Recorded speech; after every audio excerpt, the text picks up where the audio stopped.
দর্শক বন্ধুরা, welcome back to my YouTube channel. বন্ধুরা, আমার ইউটিউব চ্যানেলে আপনাদের সকলকে স্বাগত জানাই। তো চলুন বিভিন্ন স্বনামধন্য পত্র পত্রিকায় প্রকাশিত কয়েকটি বিশেষ খবর দেখে নেওয়া যাক।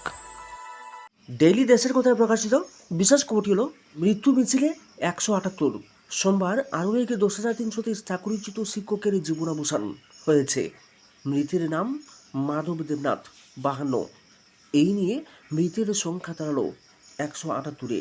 জিরানিয়া কে পরম্পরার চাকরিচ্যুত শিক্ষক মাধব দেবনাথ সোমবার বেলা 4টা নাগাদ জিবি হাসপাতালে প্রয়াত হয়েছেন।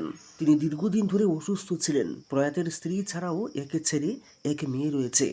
তার অকাল মৃত্যুতে চাকরিচ্যুত শিক্ষকদের মধ্যে সুখের ছায়া নেমে এসেছে। সংগঠনের পক্ষ থেকে মাধব দেবনাথের মৃত্যুতে গভীর শোক প্রকাশ করে শোকসন্তপ্ত পরিবার পরিজনদের প্রতি গভীর সমবেদনা জানানো হয়েছে। ঝাড়খণ্ডে আস্থা ভোটে জয়ী হেমন্ত সরকার। ঝাড়খণ্ডে আস্থা ভোটে জয়ী হল হেমন্ত সোরেনের সরকার। এরপরেই এই সরকারের মন্ত্রিসভার 10 জন সদস্য শপথ নিয়েছেন।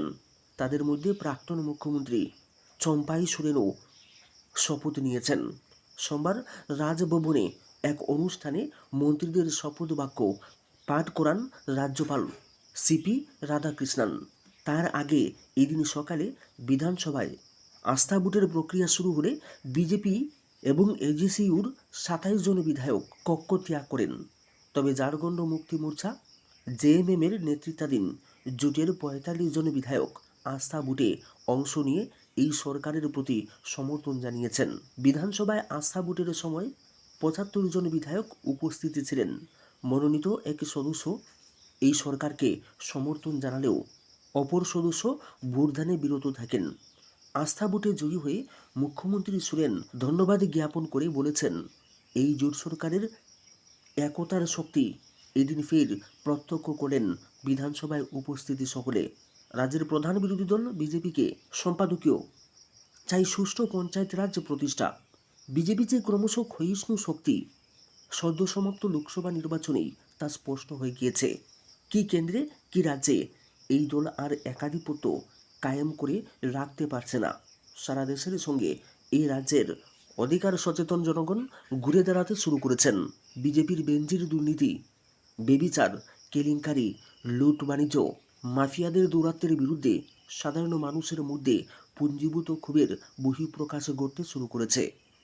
কাজ, খাদ্য, কর্মসংস্থান, শিক্ষা, স্বাস্থ্য, পানীয় জল, বিদ্যুৎ, রাস্তাঘাট সব কিছুতেই ব্যর্থতা প্রকট হচ্ছে।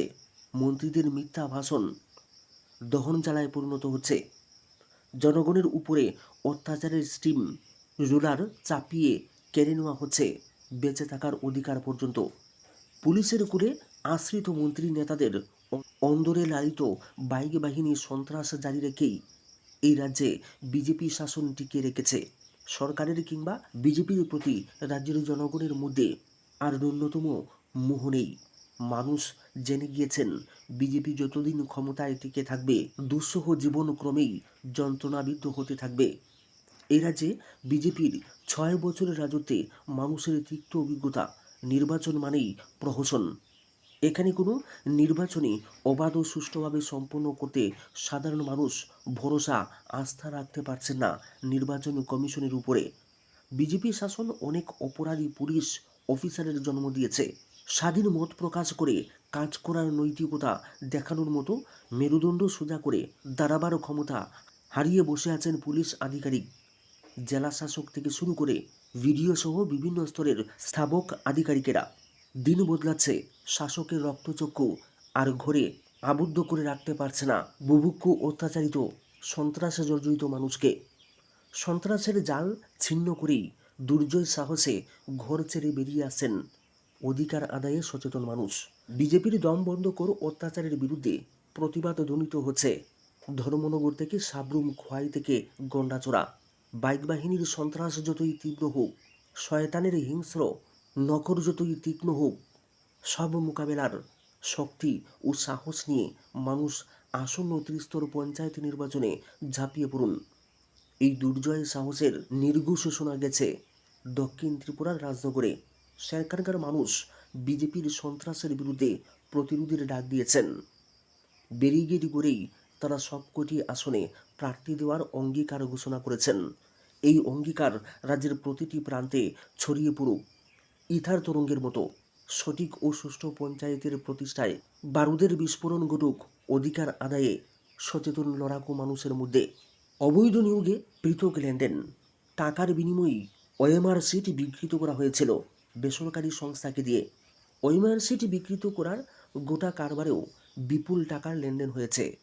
প্রাথমিক নিয়োগ দুর্নীতিতে ওএমআর সিট বিকৃত কাণ্ডে সিবিআইয়ের পাশাপাশি অর্থ নয়ছয়ের তদন্ত শুরু করে ইডি। আর সেখানেই এসেছে অবৈধভাবে নিয়োগ দুর্নীতির পাশাপাশি পরিকল্পিতভাবে ওএমআর সিট বিকৃত করার নির্দেশ এসেছিল নির্দিষ্ট ঠিকানা থেকে।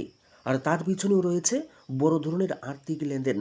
2014 সালের প্রাথমিক টেট পরীক্ষার মূল্যায়নের বরাত পেয়েছিল এই বসু রায় কোম্পানি। ওএমআর সিট মূল্যায়ন করেছিল এই সংস্থা। মানিক ভট্টাচার্যের সঙ্গে ঘনিষ্ঠতা ছিল এই সংস্থার আধিকারিকদের। সেই সূত্রেই এর বরাত মেলে।